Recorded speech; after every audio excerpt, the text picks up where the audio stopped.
Hello everyone and welcome to all in daily current affair MCQs. आज तारीख है 1 अक्टूबर 2020। तो आइए देख लेते हैं कौन कौन से इंपॉर्टेंट क्वेश्चंस हैं आज।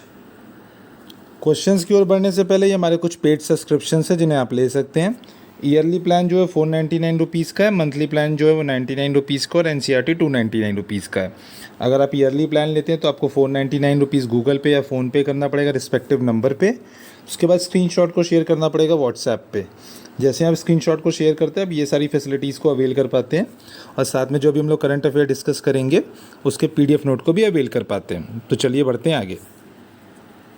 जो हमारा पहला क्वेश्चन है वो भारतीय स्क्रिप्ट के बारे में है।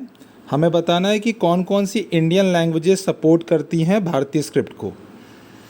तो ऑप्शंस को देख लेते हैं। तमिल, तेलुगु, गुजराती, बंगाली। तो मैं आपको बता देना चाहता हूँ ये चारों की चारों लैंग्वेज जो है वो सपोर्ट की जाती हैं भारतीय स्क्रिप्ट के द्वारा। तो ऑप्शन डी जो होता है वो बिल्कुल करेक्ट हो जाता है। आइए जान लेते हैं इसके बारे में। देखिए, भारतीय स्क्रिप्ट जो थी वो हाल में न्यूज़ में थी। भारतीय स्क्रिप्ट जो एक नई स्क्रिप्ट है जो कि डिज़ाइन की गई है जिससे कि वो कॉमन स्क्रिप्ट बन सके, जिससे कि मेजर इंडियन लैंग्वेजेस जो है ना उसको इस स्क्रिप्ट के द्वारा एक्सप्रेस किया जा सके। आपको पता है अभी जो हमारे पास लैंग्वेजेस है, मेजर इंडियन लैंग्वेजेस जो हैं वो उनकी स्क्रिप्टें अलग अलग हैं। तो भारतीय स्क्रिप्ट क्या बनेगी, एक कॉमन स्क्रिप्ट बनेगी सारे मेजर इंडियन लैंग्वेजेस के लिए। ठीक है, ये जो स्क्रिप्ट है वो कौन डेवलप किया है, आईआईटी मद्रास ने इसको डेवलप किया है। भारतीय स्क्रिप्ट के बारे में कुछ फीचर्स मेंशन है उसको भी देख लेते हैं। ये एक तरह की सिंपल यूनिफाइड स्क्रिप्ट है जो कि यूज़ की जाएगी बहुत सारे मेजर इंडियन लैंग्वेजेस को लिखने के लिए। कुछ और इन्फॉर्मेशन है भारतीय स्क्रिप्ट के बारे में, उसको भी देख लेते हैं। देखिए, जो भारतीय स्क्रिप्ट है ना उसको डिज़ाइन किया गया है सिंपलेस्ट शेप्स का और सिंपल कैरेक्टर का यूज़ करके। मतलब इसको डिज़ाइन करने के लिए सिंपल शेप्स का और सिंपल कैरेक्टर का यूज़ किया गया है इंडियन लैंग्वेजेस में से। ये स्क्रिप्ट कौन कौन सी लैंग्वेजेस को सपोर्ट करती है उसको भी देख लेते हैं। हिंदी, मराठी, तमिल, तेलुगु, गुजराती, पंजाबी, बंगाली, उड़िया, कन्नड़ा और मलयालम। इसलिए जो ऑप्शन डी होता है वो बिल्कुल करेक्ट हो जाता है। तो ये सारी इन्फॉर्मेशन हो गई भारतीय स्क्रिप्ट के बारे में। चलिए बढ़ते हैं आगे। जो हमारा दूसरा क्वेश्चन है वो इन्वेसिव स्पीशीज़ के बारे में है। तो हमें बताना है कि नीचे दिए गए स्टेटमेंट में से कौन सा स्टेटमेंट इनकरेक्ट है रिगार्डिंग इन्वेसिव स्पीशीज़। तो आइए स्टेटमेंट्स को देख लेते हैं। पहला स्टेटमेंट कहता है जो इन्वेसिव स्पीशीज़ होती है वो इंडिजीनियस और नेटिव नहीं होती हैं पर्टिकुलर एरिया की। हमारा जो ऑप्शन बी है वो कहता है वो केपेबल है एक्सटेंशन को कॉज करने के लिए नेटिव प्लांट्स और एनिमल्स को। मतलब जो किसी एरिया में अगर कोई प्लांट्स और एनिमल्स ऑलरेडी अवेलेबल हैं जो वहाँ के नेटिव हैं तो ये केपेबल है उनको एक्सटेंड करने में। ठीक है, ऑप्शन जो सी है वो ये कहता है ये जो इन्वेसिव स्पीसीज़ हैं वो इंक्रीज़ करती है बायोडाइवर्सिटी को और प्रोवाइड करती है स्टेबिलिटी को इकोसिस्टम में। हमारा जो लास्ट ऑप्शन है वो ये कहता है कि ये जो इन्वेसिव स्पीसीज़ है उनको इंट्रोड्यूस किया जा सकता है किसी भी एरिया में शिप ब्लास्ट वाटर का यूज़ करके। तो बताइए कौन सा स्टेटमेंट इनकरेक्ट है रिगार्डिंग इन्वेसिव स्पीसीज़। तो मैं आपको बता देना चाहता हूँ जो ऑप्शन सी है वो इनकरेक्ट है रिगार्डिंग इन्वेसिव स्पीसीज़। आइए जान लेते हैं इसके बारे में। देखिए, जो स्पीसीज़ है ना वो न्यूज़ में थी। क्यों? लैटेना बुशेस की वजह से। देखिए, इन स्पीशीज़ का जो ना अपरूट करने का एक ड्राइव चल रही है। कहाँ पे? Sajjangarh wild life sanctuary, Rajasthan, Udaipur में। ठीक है, इसके अंतर्गत क्या किया जाएगा, इन बुशेस को अपरूट किया जाएगा और जो क्लियर एरिया ऑफ लैंड होगा ना उस पर क्या होगा, नेटिव स्पीसीज़ का प्लांटेशन होगा। ठीक है, अब देखिए जो इन्वेसिव स्पीसीज़ होती है ना वो नॉन इंडिजीनियस होती है और नेटिव नहीं होती पर्टिकुलर एरिया की। तो वो क्या करती है, पर्टिकुलर एरिया में जितने भी प्लांट्स और एनिमल्स होते हैं ना उनको हार्म कॉज करती है और वो इतनी केपेबल भी होती है कि उनको एक्सटेंड भी कर सकती है। तो इसीलिए जो इन्वेसिव स्पीसीज़ होती है ना वो पर्टिकुलर एरिया के इकोसिस्टम या बायोडाइवर्सिटी को हार्म कॉज कर सकती है। ठीक है, अब क्या होगा, देखिए अगर इन्वेसिव स्पीसीज आ जाती है किसी पर्टिकुलर बायोडाइवर्सिटी में ना तो वो बायोडाइवर्सिटी को रिड्यूस कर देती है। इसीलिए जो ऑप्शन सी था उसमें लिखा था इंक्रीज़ कर देती है। इसलिए जो ऑप्शन सी था वो करेक्ट हो जाता है क्योंकि हमने इनकरेक्ट ऑप्शन का चुनाव करने के लिए कहा था। जो फर्दर इन्फॉर्मेशन है वो देख लेते हैं। देखिए, लैटेना बुश जो है वो न्यूज़ में आई है तो इसके बारे में भी जान लेते हैं। देखिए, जो लैटेना बुश है ना वो एक तरह का पेरिनियल श्रब है।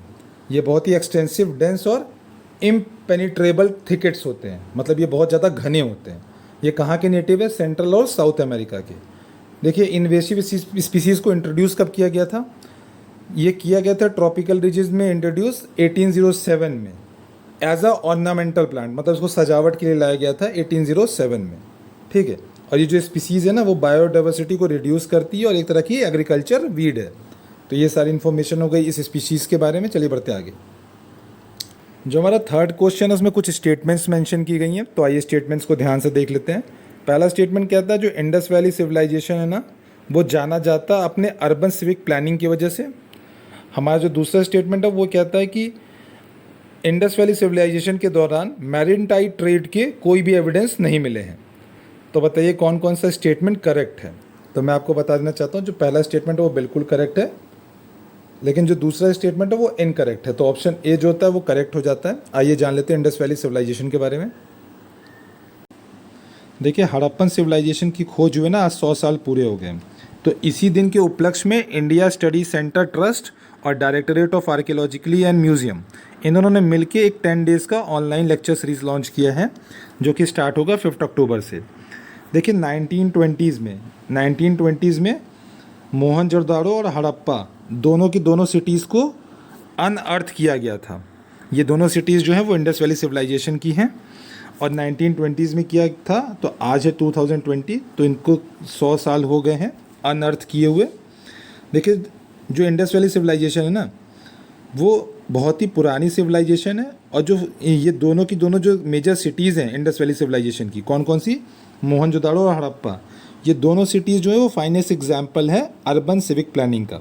अगर आप इनके प्लान रोड नेटवर्क्स को देखेंगे, हाउस के अरेंजमेंट को देखेंगे, ड्रेनेज सिस्टम पैटर्न को देखेंगे, तो ये सारी चीज़ें जो है ना वो इंडिकेट करती हैं कि उस समय की जो सिटीज़ है वो कितनी ज़्यादा डेवलप्ड थी, उनके इंजीनियरिंग स्किल्स कितने अच्छे थे जो कि compete करते हैं आज के इंजीनियरिंग स्किल को, ठीक है। जो फर्दर इन्फॉर्मेशन है वो देख लेते हैं।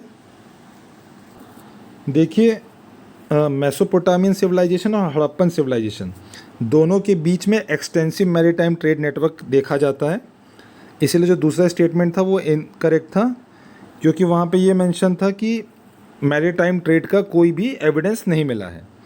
लेकिन मैं आपको बता देना चाहता हूँ वहाँ पे फर्स्ट मैन मेड पोर्ट का और डॉकयार्ड का रिमेन्स मिले हैं कहाँ पे, लोथल में, इसलिए जो दूसरा स्टेटमेंट था वो इनकरेक्ट था। तो ये सारी इन्फॉर्मेशन हो गई आईवीसी के बारे में। चलिए बढ़ते हैं आगे। जो हमारा फोर्थ क्वेश्चन है उसमें हमें ये बताना है कि कौन कौन से ऐसे सब्जेक्ट्स थे जिन्हें ऐड किया गया था कॉन्करेंट लिस्ट में थ्रू 42nd अमेंडमेंट एक्ट 1976। तो आइए सब्जेक्ट्स को देख लेते हैं। Protection of wild animals and birds, education, forest, cooperative societies, inter state trade and commerce. तो मैं आपको बता देना चाहता हूँ इनमें से जो फर्स्ट है protection of wild animals and birds, education and forest, इन तीनों को ऐड किया गया था कॉन्करेंट लिस्ट में थ्रू 42nd अमेंडमेंट एक्ट 1976। तो इसलिए ऑप्शन जो सी होता है वो बिल्कुल करेक्ट हो जाता है। आइए जान लेते हैं इसके बारे में। देखिए आपको पता ही है कि अभी फार्म एक्ट्स पास किए गए हैं सेंट्रल गवर्नमेंट के द्वारा। तो जितनी भी स्टेट्स हैं ना वो ये लगी हुई खोजने में कि कोई ऐसी पॉसिबिलिटी है जिसके अंतर्गत कोई ऐसा लेजिस्लेशन पास किया जा सके आर्टिकल 254(2) के अंतर्गत जिससे कि इन सारे फार्म एक्ट्स का इम्प्लीमेंटेशन या एनफोर्समेंट ना हो पाए उनके पर्टिकुलर स्टेट में, ठीक है। तो ऐसा कोई तरीका हो जिससे कि इसको डॉज किया जा सके। तो इसीलिए जो था न्यूज़ में था। देखिए जो 42nd अमेंडमेंट एक्ट 1976 है ना उसने 5 सब्जेक्ट को ट्रांसफ़र किया कॉन्करेंट लिस्ट में स्टेट लिस्ट से। कौन कौन से वो 5 सब्जेक्ट्स थे? Education, forest, weights and measures, protection of wild animals and birds and administration of justice, constitution, organisation of all courts except the supreme court and high court, ठीक है। अब देखिए कोऑपरेटिव सोसाइटीज़ के बारे में बात कर लें तो देखिए जो कोऑपरेटिव सोसाइटीज़ है ना वो एमेमोरेट की गई हैं entry 32 of the state list में। ये 7 शेड्यूल में भी एनमार्क्ड है, ठीक है। तो ये इसीलिए 42nd अमेंडमेंट एक्ट 1976 के अंतर्गत इंट्रोड्यूस नहीं की गई हैं कॉन्करेंट लिस्ट में। जो फर्दर इन्फॉर्मेशन है उनको देख लेते हैं। देखिए जो inter state trade and commerce है ना वो यूनियन लिस्ट का पार्ट है ना कि कॉन्करेंट लिस्ट का पार्ट है, इसीलिए वो वाला जो ऑप्शन था वो इनकरेक्ट था। तो ये सारी इन्फॉर्मेशन हो गई कॉन्करेंट लिस्ट के बारे में। चलिए बढ़ते हैं आगे। हमारा जो 5th क्वेश्चन है उसमें कुछ स्टेटमेंट्स मेंशन की गई हैं, तो आइए स्टेटमेंट्स को ध्यान से देख लेते हैं। पहला स्टेटमेंट ये कहता है जो नमामि गंगे प्रोग्राम है ना वो ऑपरेट किया जाता है मिनिस्ट्री ऑफ जल शक्ति के द्वारा। हमारा जो दूसरा स्टेटमेंट है वो ये कहता है जो गंगा अवलोकन है वो एक तरह का इनलैंड तो इनलाइन वाटरवे है जो कि कनेक्ट करेगा इंडिया और बांग्लादेश को। तो बताइए कौन कौन सा स्टेटमेंट करेक्ट है। तो मैं आपको बता देना चाहता हूँ जो पहला स्टेटमेंट है वो बिल्कुल करेक्ट है, लेकिन दूसरा वाला इनकरेक्ट है। तो ऑप्शन ए जो होता है वो बिल्कुल करेक्ट हो जाता है। आइए जान लेते हैं इसके बारे में। देखिए जो नमामि गंगे मिशन है ना, वो हाल में न्यूज़ में था क्योंकि प्राइम मिनिस्टर ने 6 मेगा प्रोजेक्ट्स को लॉन्च किया है उत्तराखंड में अंडर नमामि गंगे मिशन। ठीक है, इसीलिए ये न्यूज़ में आया था। देखिए जो नमामि गंगे प्रोग्राम है ना, वो एक तरह का इंटीग्रेटेड कंजर्वेशन मिशन है। इसके अंतर्गत क्या होता है, ये ट्विन ऑब्जेक्टिव्स को फॉलो करता है। पहला तो क्या करना है कि पॉल्यूशन को कम करना है गंगा में, और साथ में ही उसके कंजर्वेशन और रिजुवनेशन पे भी काम करना है। ठीक है, तो ये ट्विन ऑब्जेक्टिव्स है इस प्रोग्राम के। देखिए जो प्रोग्राम है ना, वो ऑपरेट किया जाता है department of water resources, river development और गंगा रिजुवनेशन के द्वारा, जो कि आते हैं मिनिस्ट्री ऑफ जल शक्ति के अंतर्गत। इसलिए जो पहला स्टेटमेंट है वो बिल्कुल करेक्ट हो जाता है। इस प्रोग्राम के कुछ मेन पिलर्स हैं, उनको भी देख लेते हैं। देखिए मेन पिलर कौन कौन से हैं, सीवेज ट्रीटमेंट इंफ्रास्ट्रक्चर और इंडस्ट्रियल इफ्लुएंट मॉनिटरिंग। तो इस प्रोग्राम के अंतर्गत ये भी किया जाएगा। साथ में क्या किया जाएगा, रिवर फ्रंट डेवलपमेंट और रिवर सरफेस को क्लीन भी किया जाएगा, बायोडाइवर्सिटी को इंक्रीज़ किया जाएगा और एफॉरेस्टेशन किया जाएगा। और साथ में क्या हुआ, पब्लिक को अवेयर भी किया जाएगा इस प्रोग्राम के अंतर्गत। देखिए जो गंगा अवलोकन है ना, वो कोई इनलैंड वाटर वे नहीं है, वो एक तरह का म्यूज़ियम है जो कि इनॉग्रेट किया गया है गंगा के लिए, जो कि डेडिकेट करेगा, शोकेस करेगा गंगा के कल्चर को, बायोडाइवर्सिटी को और रिजुवनेशन एक्टिविटीज़ को जो कि की जाती है गंगा रिवर में। ये म्यूज़ियम कहाँ पर लोकेटेड है, चंडीगढ़ हरिद्वार में लोकेटेड है। इसलिए जो दूसरा स्टेटमेंट था वो इनकरेक्ट था।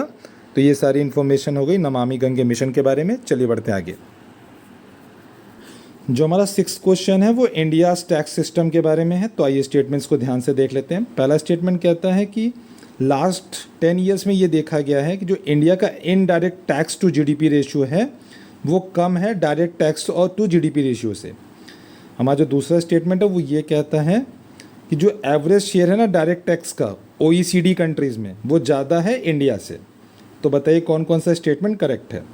तो मैं आपको बताने चाहता हूँ जो पहला स्टेटमेंट है वो इनकरेक्ट है, लेकिन दूसरा स्टेटमेंट बिल्कुल करेक्ट है, क्योंकि हमें पता है कि जो इंडिया का इनडायरेक्ट टैक्स जो होता है ना, वो डायरेक्ट टैक्स से ज़्यादा होता है। तो indirect tax to GDP ratio जो होगा वो ग्रेटर होगा in comparison to direct tax to GDP ratio. तो इसलिए जो ऑप्शन बी होता है वो बिल्कुल करेक्ट होता है। आइए जान लेते हैं इसके बारे में। देखिए जो इंडिया का टैक्स सिस्टम है ना, वो हैविली डिपेंडेंट है किसके ऊपर, इनडायरेक्ट टैक्स के ऊपर। ठीक है, तो जो indirect tax to GDP ratio रहता है वो हमेशा ज़्यादा होता है direct tax to GDP ratio. ठीक है, देखिए OECD कंट्रीज़ के बारे में बात करें तो OECD कंट्रीज़ में क्या होता है, जो डायरेक्ट टैक्स का कलेक्शन है ना, वो है 2/3 ऑफ टोटल टैक्स कलेक्शन। मतलब टोटल टैक्स कलेक्शन का 2/3 टाइम्स है डायरेक्ट टैक्स।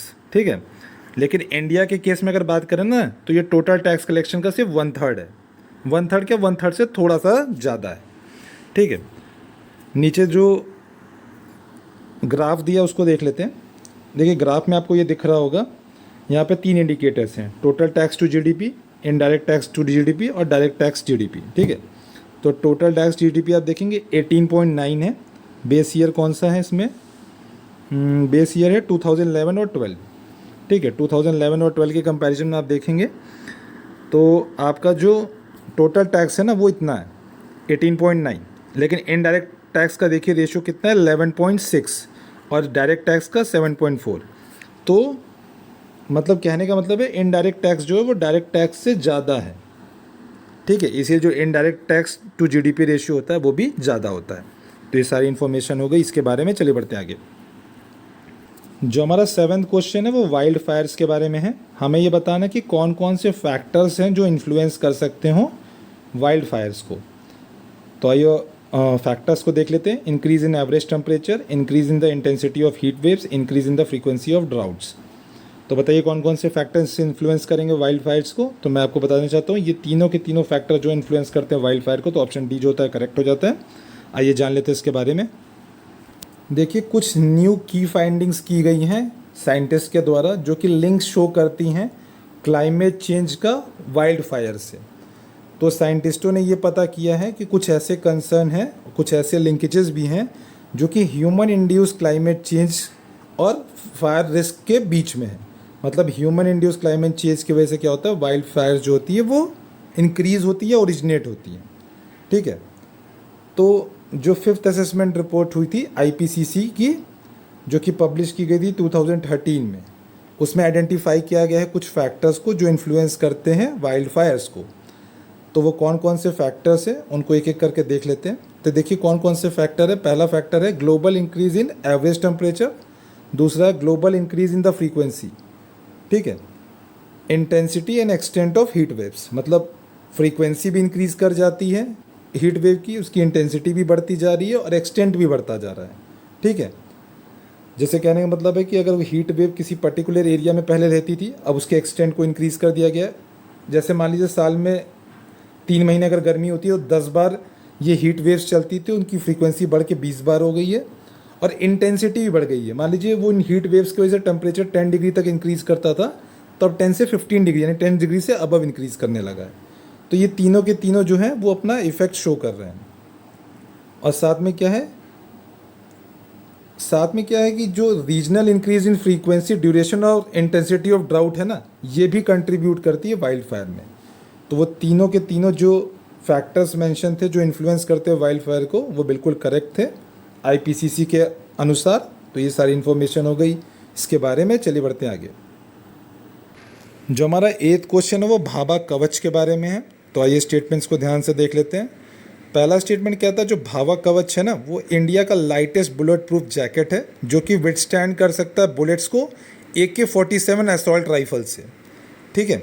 हमारा जो दूसरा स्टेटमेंट है वो ये कहता है ये जो जैकेट है ना, जो ये कवच है, वो डेवलप किया गया किसके द्वारा, DRDO के द्वारा। हमारा जो तीसरा स्टेटमेंट कहता है ये जो जैकेट है वो पावर किया गया है नैनो टेक्नोलॉजीज़ के द्वारा। इसको किसने पावर किया है, भाभा एटॉमिक रिसर्च सेंटर ने। तो बताइए कौन कौन से स्टेटमेंट करेक्ट है रिगार्डिंग भाभा कवच। तो मैं आपको बता देना चाहता हूँ, जो पहला स्टेटमेंट है वो बिल्कुल करेक्ट है, दूसरा इनकरेक्ट है, तीसरा बिल्कुल करेक्ट है। तो ऑप्शन बी जो होता है वो बिल्कुल करेक्ट हो जाता है। आइए जान लेते हैं इसके बारे में। तो देखिए जो भाभा कवच है ना, उसको बिल्ड किया गया है India's lightest bullet proof jacket, जो कि लॉन्च किया गया था इंटरनेशनल पुलिस एक्सपो 2019 में, ठीक है। तो ये जो एक्सपो था वो 2019 में था, लेकिन ये जो कवच है वो लास्ट वीक ही लॉन्च किया गया है। देखिए जो बुलेट प्रूफ जैकेट है ना, वो डेवलप किया गया है किसके द्वारा, ऑर्डिनेंस फैक्ट्री बोर्ड और public sector metals and alloys manufacturer, जिसका नाम है मिदानी, इन दोनों ने मिलकर इसको बनाया है। और ये जो जैकेट है ना, वो विथस्टैंड कर सकता है ऐसी बुलेट्स को जो कि शूट की गई हो AK-47 असॉल्ट राइफल से, ठीक है। ये जो कवच है उसका वेट है 9.2 kg, जो कि 0.5 किलोग्राम कम है, जो कि रेगुलर बुलेट प्रूफ जैकेट है जो कि MHS के द्वारा प्रोवाइड की जाती है। तो मतलब कहने का मतलब है कि जो MHA के द्वारा जैकेट्स प्रोवाइड की जाती है या प्रिस्क्राइब की जाती है, उससे 0.5 किलोग्राम इसका वेट जो है वो कम है। जो फर्दर इन्फॉर्मेशन है वो देख लेते हैं। देखिए जो जैकेट है ये पावर की गई है नैनो टेक्नोलॉजी से। इसको किसने पावर किया है, भाभा एटॉमिक रिसर्च सेंटर ने। और इस जैकेट के ऊपर 5 साल की वारंटी भी दी जाती है। तो ये सारी इन्फॉर्मेशन हो गई भाभा कवच के बारे में। चलिए बढ़ते आगे। जो हमारा 9th क्वेश्चन है उसमें कुछ स्टेटमेंट्स मेंशन है, तो आइए स्टेटमेंट्स को ध्यान से देख लेते हैं। पहला स्टेटमेंट ये कहता है कि जो 2018 का ईयर था ना, वो ये शो केस करता है कि highest level of gold purchase किया गया है सेंट्रल बैंक के द्वारा इन लास्ट 50 ईयर्स के कंपैरिजन में, ठीक है। हमारा जो दूसरा स्टेटमेंट है वो ये कहता है कि इंडिया जो है वो टॉप 5 कंट्रीज़ की लिस्ट में in terms of total gold reserves. तो बताइए कौन कौन से स्टेटमेंट करेक्ट है। तो मैं आपको बता देना चाहता हूँ, जो पहला स्टेटमेंट है वो बिल्कुल करेक्ट है, लेकिन दूसरा वाला इनकरेक्ट है। तो ऑप्शन ए जो होता है वो करेक्ट हो जाता है। आइए जान लेते हैं इसके बारे में। देखिए जो लास्ट 50 ईयर्स में ना सेंट्रल बैंक जो गोल्ड बाई करती है, उसमें जो है ना 4% की ग्रोथ देखी गई है। कब, 2018 में। इसलिए जो पहला स्टेटमेंट था वो बिल्कुल करेक्ट था। इंडियन गोल्ड रिजर्व की बारे में बात करें तो इंडिया का जो गोल्ड रिजर्व है वो भी सब्सटैंशली इंक्रीज़ किया है लास्ट 2 डिकेड्स में। देखिए पहले कितना था, 357.8 टन गोल्ड था 2000 में, लेकिन अब कब कितना है, 657 टन से अगस्त 2020 में। यानी 20 साल में सिग्निफिकेंट इंक्रीज दिखता है गोल्ड रिजर्व में। तो ये देखिए नीचे जो है लिस्ट मेंशन है गोल्ड रिजर्व्स की, और उनकी रैंकिंग मेंशन है कि किसके पास सबसे ज़्यादा गोल्ड रिजर्व है। और ये जो लिस्ट है ना, वो लेटेस्ट डेटा है अगस्त 2020 का, और ये जो लिस्ट है वो निकाली गई है किसके द्वारा, IMF और वर्ल्ड गोल्ड काउंसिल के द्वारा। तो जो दूसरा स्टेटमेंट कहता था कि इंडिया जो है वो 5th टॉप 5 कंट्रीज़ में है, लेकिन अगर आप यहाँ पे देखेंगे तो टॉप 5 कंट्रीज़ में आपको इंडिया का नाम कहीं नहीं दिखेगा, इसीलिए जो दूसरा स्टेटमेंट था वो इनकरेक्ट था। टॉप रैंकिंग में यूएस है और इंडिया का रैंक जो है वो 1 2 3 4 5 6 7 8, यानी इंडिया का जो रैंक है वो 8th है। तो ये सारी इन्फॉर्मेशन हो गई गोल्ड रिजर्व्स के बारे में। चलिए बढ़ते आगे।